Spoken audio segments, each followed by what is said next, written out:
Tu veux savoir comment rendre n'importe quelle femme amoureuse de toi, sans jouer un rôle, sans manipulation, mais avec une vraie puissance intérieure.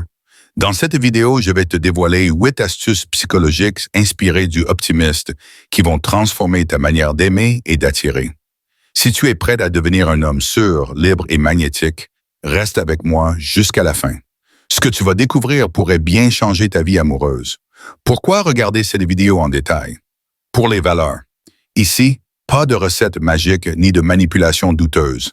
Ce que tu vas apprendre, c'est comment construire une vraie confiance en toi, solide et magnétique. Développer une indépendance émotionnelle qui te rend rare et attirant. Donner avec authenticité, sans attendre, pour créer des liens profonds. Et surtout, incarner une liberté intérieure fondée sur les principes optimistes. Cette vidéo est un véritable guide pour t'aider à devenir un homme complet, capable d'aimer et d'être aimé sans jamais perdre son pouvoir. Astuce numéro 1. Sois le rocher dans la tempête. Imagine une mer déchaînée. Le vent hurle, les vagues frappent, les éclairs zèbrent le ciel. Et au milieu de ce chaos, un seul élément reste immobile. Un rocher. Imposant, stable, inébranlable. C'est exactement ce que tu dois devenir dans le tumulte émotionnel des relations. La plupart des hommes réagissent. Ils s'énervent, paniquent, veulent contrôler ou se perdent dans des émotions instables. Ce n'est pas entièrement leur faute. On vit dans une époque qui glorifie la réactivité. Notifications, drames, peur, tout pousse à s'éparpiller. Mais si tu veux attirer une femme profondément, tu dois faire l'inverse. Maîtriser ton monde intérieur. L'optimisme enseigne cela depuis plus de 2000 ans. Sénèque disait « Ce n'est pas parce que les choses sont difficiles que nous n'osons pas. C'est parce que nous n'osons pas qu'elles sont difficiles. » Un homme optimiste n'est pas froid. Il est centré. Il ressent, mais ne se laisse pas gouverner par ses émotions. Il les observe, il les comprend, puis il choisit sa réponse. Et dans une relation, c'est une force immense. Pourquoi? Parce qu'une femme teste ta solidité intérieure, pas pour te blesser, mais pour savoir si elle peut se reposer sur toi. Si tu t'effondres au moindre conflit, si tu paniques quand elle prend de la distance, si tu deviens jaloux, possessif ou dépendant, tu lui montres une chose. Tu n'es pas prêt. Et elle s'éloignera. Mais si tu restes calme, si tu l'écoutes sans chercher à avoir raison, si tu demeures stable, même quand elle traverse sa propre tempête émotionnelle, tu deviens alors un point d'ancrage émotionnel. Et ça, c'est rare, c'est magnétique, c'est profondément masculin. Tu ne parles pas de confiance, tu l'incarnes. Et cette énergie, crois-moi, elle se ressent. Tu n'as pas besoin de dire « je suis différent ». Elle le sait. Être ce rocher ne veut pas dire être passif. Ça veut dire choisir ta réponse, au lieu de réagir impulsivement. Et dans un monde où tout le monde court après l'attention, rester centré, c'est de la puissance pure. L'optimisme ne t'apprend pas à plaire. Il t'apprend à régner sur ton propre royaume intérieur. Et quand tu deviens maître de toi, plus rien ne t'échappe vraiment. Ni les émotions, ni le rejet, ni les jeux de pouvoir. Tu observes, tu comprends, tu choisis. Toi, dis-moi en commentaire, as-tu déjà été ce rocher pour quelqu'un? Ou au contraire, t'es-tu déjà senti submergé par tes émotions dans une relation? Je réponds à tous les commentaires, alors n'hésite pas à partager ton expérience. Astuce numéro 2. Maîtrise l'art du silence. Dans un monde qui parle sans cesse, le silence est devenu une arme. Pas une arme contre les autres, une arme de puissance intérieure. Un homme qui parle peu, mais avec intention. On l'écoute. Mais un homme qui parle trop, il se disperse. Il perd sa force. Il se trahit. Regarde autour de toi. Combien d'hommes deviennent des clowns pour séduire? Combien veulent t'impressionner, faire rire à tout prix, combler chaque silence? Combien parlent pour éviter d'être face à eux-mêmes? Trop parlent pour combler le vide. Mais ce vide est sacré. Et celui qui le respecte inspire le respect. L'optimisme nous enseigne la modération dans les paroles. Épictète disait « Nous avons 2 oreilles et une seule bouche. » afin d'écouter 2 fois plus que nous ne parlons. Ce n'est pas une stratégie. C'est une présence. Le silence d'un homme centré n'est jamais vide. Il est rempli d'intention, de maîtrise, d'écoute. Et crois-moi, les femmes sentent ça. Il y a une vérité simple mais puissante dans les relations humaines. Celui qui parle le plus cherche souvent à convaincre. Celui qui parle peu, mais en conscience, devient le centre gravitationnel de l'échange. Pourquoi? Parce qu'un homme qui se tait écoute vraiment. Et une femme qui se sent écoutée se sent vue. Et quand elle se sent vue, elle commence à s'ouvrir. Mais attention, le silence, ce n'est pas l'indifférence. Ce n'est pas fuir le contact. Ce n'est pas mépriser. C'est choisir tes mots. C'est créer un espace pour l'autre. Et c'est préserver ton énergie. Un homme optimiste ne parle jamais pour prouver. Il parle pour servir l'instant. Chaque mot est comme une flèche. Et une flèche, ça se tire avec conscience. Dans une relation ou même au tout début d'une rencontre, ce silence bien placé, cette écoute active, ce regard présent, peuvent créer plus d'attraction que n'importe quel compliment ou discours brillant. La parole est précieuse, mais le silence bien tenu est royal. Toi, dis-moi en commentaire, as-tu déjà utilisé le silence avec impact? As-tu tendance à trop parler pour impressionner? Ou sais-tu rester centré dans l'échange? Partage ton expérience. On avance ensemble. Astuce numéro 3. Sois émotionnellement indépendant. Si tu veux qu'une femme tombe vraiment amoureuse de toi, ne cherche jamais à ce qu'elle remplisse un vide en toi. Parce que, aussi paradoxal que cela puisse paraître, plus tu as besoin d'elle, moins elle se sent attirée. Ce que le optimiste t'enseigne ici, c'est l'art de ne dépendre de personne pour ta paix intérieure. Ce n'est pas de l'indifférence, c'est de l'autonomie, de la force, de la stabilité. Un homme qui ne tient debout que parce qu'une femme l'aime est déjà à genoux. Tu ne peux pas bâtir une relation saine si tu n'es pas capable d'exister sans elle. Sinon, tu vas inconsciemment lui demander de te rassurer, de t'aimer à ta place, de calmer ton chaos intérieur. Et ça, ce n'est pas attirant, c'est lourd. Un homme émotionnellement indépendant n'a pas besoin d'une relation pour se sentir complet. Il l'a choisi, mais il ne s'y accroche pas. Il est bien seul, il est bien à deux. Dans les deux cas, il reste lui-même. Marc Aurèle disait « L'âme demeure indifférente à ce qui ne dépend pas d'elle. » Alors, qu'est-ce qui ne dépend pas de toi? Les émotions de l'autre, ses réactions, son amour, son attention. Tu ne peux pas contrôler ce qu'une femme ressent, ni comment elle va t'aimer, ni même combien de temps elle va rester. Ce que tu peux contrôler, c'est ta posture, ton calme, ta direction. Un homme libre n'a pas besoin d'envoyer 15 messages quand elle ne répond pas. Il ne panique pas quand elle prend de la distance. Il ne s'effondre pas si elle doute ou change. Il reste ancré. Il observe sans se plier. Il ressent sans se noyer. Il aime sans se perdre. Et c'est précisément ce calme rare, cette indépendance puissante, qui attire profondément. Parce qu'au fond, chaque femme cherche un homme avec qui elle peut se sentir en sécurité. Pas parce qu'il s'accroche, mais parce qu'il ne tremble pas. Toi, dis-moi en commentaire, as-tu déjà ressenti cette liberté émotionnelle? Ou au contraire, t'es-tu déjà retrouvé prisonnier de ton besoin d'être aimé? Je lis tout et je réponds à chacun. Astuce numéro 4. Fais-la se sentir choisie, pas nécessaire. Tu veux qu'une femme tombe vraiment amoureuse de toi? Alors ne cours pas après elle, choisis-la. Mais ne la supplie jamais. Il y a une énorme différence entre « je te veux parce que je te choisis » et « j'ai besoin de toi parce que sans toi je suis perdu ». L'un est un acte de puissance, l'autre est un appel à l'aide. Une femme est touchée quand elle sent que tu peux avoir d'autres femmes, mais que tu l'as choisie elle. Pas parce que tu es en manque, pas parce que tu es désespéré, mais parce que tu l'as observé, testé, ressenti, et qu'après tout ça, tu l'as préféré. Un homme fort attire, puis sélectionne. Un homme faible supplie, puis s'accroche. C'est ton détachement qui lui donne de la valeur à ses yeux. Parce que si tu veux tout de suite t'engager sans savoir qui elle est vraiment, elle le sent. Tu veux une femme, pas elle en particulier. Et là, tu perds tout pouvoir. Tu veux qu'elle s'attache, fais-lui sentir qu'elle est unique, mais remplaçable, pas dans un jeu malsain, pas dans un rapport de force, mais dans la vérité brutale. Tu n'es pas là pour supplier l'amour, tu es là pour bâtir un empire. Et s'il y a une femme à tes côtés, c'est parce qu'elle t'inspire à aller encore plus haut. Sinon, tu continues seul. Marc Aurèle disait, « Ce qui ne t'est pas nécessaire est un fardeau pour ton esprit. » Tu comprends? Une femme ne doit jamais devenir une nécessité. Elle doit rester un choix, et c'est quand elle sent ça. Quand elle sent que tu peux partir, mais que tu restes. Quand elle sent que tu pourrais fuir, mais que tu choisis de t'engager, que son amour devient réel, profond, sincère. Parce qu'elle n'a pas été prise pour combler ton vide. Elle a été choisie dans ta plénitude.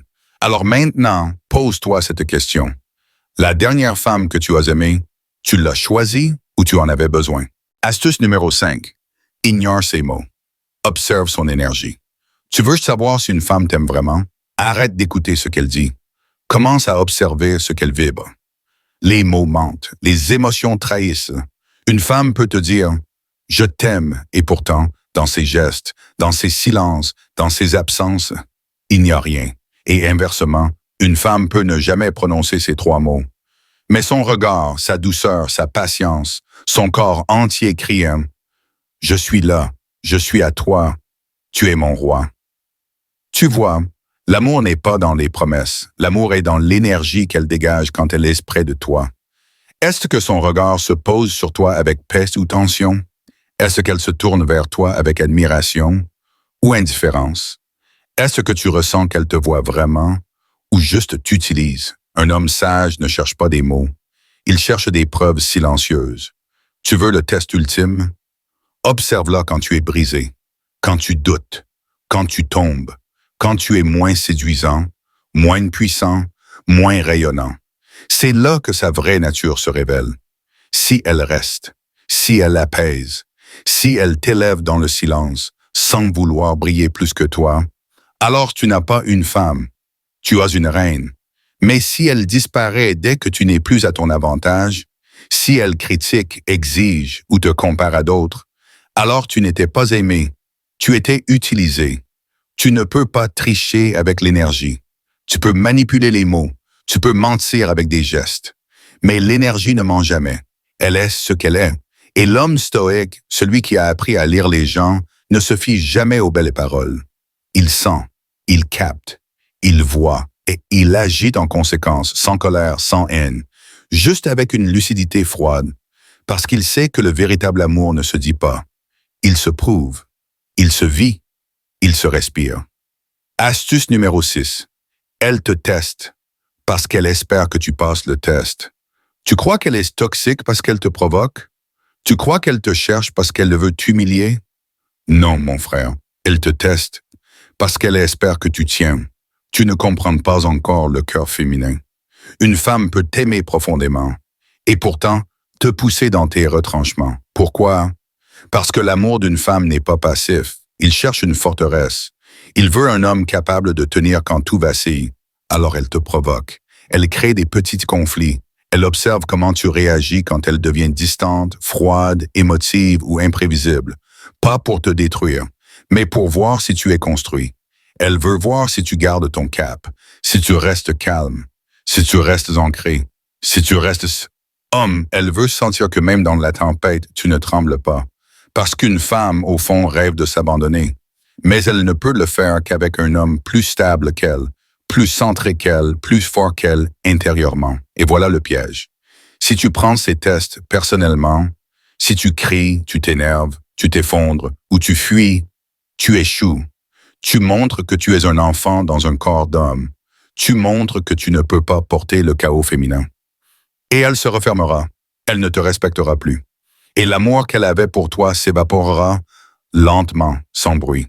Mais si tu restes calme, si tu la regardes dans les yeux, sans haine, sans peur, sans justification, et que tu dis, tu peux tester ce que tu veux. Moi, je reste. Moi, je tiens. Moi, je ne plie pas. Alors là, tu gagnes. Tu gagnes son respect. Tu gagnes sa soumission émotionnelle. Tu gagnes son cœur. Pas parce que tu as été violent, mais parce que tu as été inébranlable. Un homme véritable ne fuit pas les tests féminins. Il les traverse, parce qu'il comprend qu'une femme teste seulement quand elle espère que tu sois digne. Astuce numéro 7, elle te pousse à bout, parce qu'elle veut rencontrer tes limites. Tu te demandes pourquoi elle insiste, pourquoi elle répète les mêmes reproches, pourquoi elle semble chercher la faille, encore et encore. Tu crois qu'elle est injuste, tu crois qu'elle cherche à te blesser, Mais ce que tu ne vois pas, c'est que ce qu'elle veut vraiment, c'est voir jusqu'où tu tiens. Les femmes veulent des hommes solides. Pas parfaits, pas arrogants, mais vrais, entiers, lucides et capables de poser des limites. Parce qu'une femme qui ne trouve pas tes limites finira par te mépriser. Elle te provoque, elle t'accuse de choses absurdes, et le dramatise. C'est sa manière inconsciente de chercher où tu t'arrêtes. Pas pour te détruire, mais pour voir si elle peut s'abandonner. Et elle ne peut s'abandonner que face à un mur. Un mur qui lui dit « Jusqu'ici, pas plus, je t'aime, mais je ne me laisse pas marcher dessus. » Un homme sans limite est un homme qui se dissout. Un homme qui accepte tout par peur de perdre finit toujours par être perdu. Tu crois que la gentillesse extrême attire? Tu crois qu'en cédant tout, tu seras aimé davantage? Non. Tu seras utilisé, vidé, puis oublié. Elle te pousse à bout, non pas pour te détruire, mais pour rencontrer ce point précis où tu restes calme, mais ferme, où tu dis non, où tu imposes ton respect sans lever la voix, où tu deviens ce roc contre lequel elle peut se reposer, même quand elle hurle, même quand elle doute, même quand elle te teste, elle veut rencontrer tes limites. Parce qu'une femme n'aime jamais un homme qu'elle peut contrôler. Elle désire un homme qu'elle peut respecter. Et le respect ne naît jamais de la soumission. Il naît du courage, de la force tranquille, de cette présence virile qui dit, sans violence, « Je suis prête à t'aimer, mais je ne suis pas prêt à me perdre pour toi. » Voilà ce qu'elle cherche et voilà ce que tu dois devenir. Astuce numéro 8. Elle t'aime vraiment si elle peut rester en silence avec toi sans malaise. Tu veux savoir si une femme t'aime sincèrement? Oublie les mots, oublie les grandes déclarations, observe ce qu'il se passe. Quand il n'y a plus rien à dire, l'amour vrai ne fait pas de bruit. Il ne cherche pas à combler le vide avec du bavardage. Il s'installe dans le silence. Et ce silence n'est pas un malaise. C'est une paix. Une femme qui t'aime vraiment peut rester assise à côté de toi pendant des minutes, parfois des heures, sans rien dire, sans te bombarder de questions, sans avoir peur de s'ennuyer, parce qu'elle ne cherche pas à fuir ce moment. Elle le savoure, elle ressent ta présence. Et cela lui suffit. Le silence est un test brutal. Il révèle les liens artificiels et les connexions authentiques. Si dans le silence vous devenez étranger, c'est qu'il n'y a rien de profond. Mais si dans le silence vous vous sentez encore plus proche, alors c'est que quelque chose de réel est en train de naître. Ce n'est pas le bruit qui unit, c'est l'espace partagé sans tension, sans masque, sans performance. Un amour qui ne repose que sur les mots s'effondre dans l'absence. Un amour vrai se renforce dans le silence. Quand une femme peut s'allonger contre toi, sans parler, sans bouger, juste respirer, et que tu sens son cœur battre plus lentement à ton contact, tu n'as plus besoin de preuves. Elle est loving. Elle est bien. Elle est avec toi. Et ce genre de présence, aucune parole ne peut l'inventer. Souviens-toi de ça. Quand elle t'aime vraiment, elle ne cherche plus à remplir le vide, parce que ta simple présence a déjà tout rempli. L'amour sincère est silencieux, mais il crie dans les gestes. Tu as tout entendu. 8 astuces. 8 vérités que 97% des hommes ignorent, parce qu'ils cherchent l'amour dans ce qui se voit, alors qu'ils se cachent dans ce qui se ressent. L'amour sincère ne se vend pas. Il ne séduit pas. Il ne crie pas pour exister. Il se manifeste quand elle s'ouvre à toi sans peur, quand elle te regarde comme si tu étais son refuge, quand elle te respecte même quand tu n'es pas là, quand elle te soutient dans l'ombre sans réclamer de lumière, quand elle choisit de rester, même quand c'est difficile, quand elle prend soin de ton âme, pas seulement de ton corps, quand elle peut se taire à côté de toi, sans malaise, et surtout, quand elle n'a pas besoin de prouver qu'elle t'aime, parce que tu le ressens, parce que ça se voit dans la manière dont elle te traite quand personne ne regarde. Alors ne te laisse plus piéger par les illusions, par les mots creux, par les sourires programmés. Cherche ces signes-là, les vrais, les silencieux, les invisibles. Car quand une femme t'aime vraiment, elle ne te le dit pas toutes les secondes. Elle te le montre dans chaque battement de cœur, dans chaque regard discret, dans chaque petite attention qui n'attend rien en retour. Et quand tu trouves une femme comme ça, ne la trahis pas, ne la néglige pas. protège-la, aime-la et deviens l'homme à la hauteur de son amour. Car ce genre de femme ne passe qu'une fois dans une vie.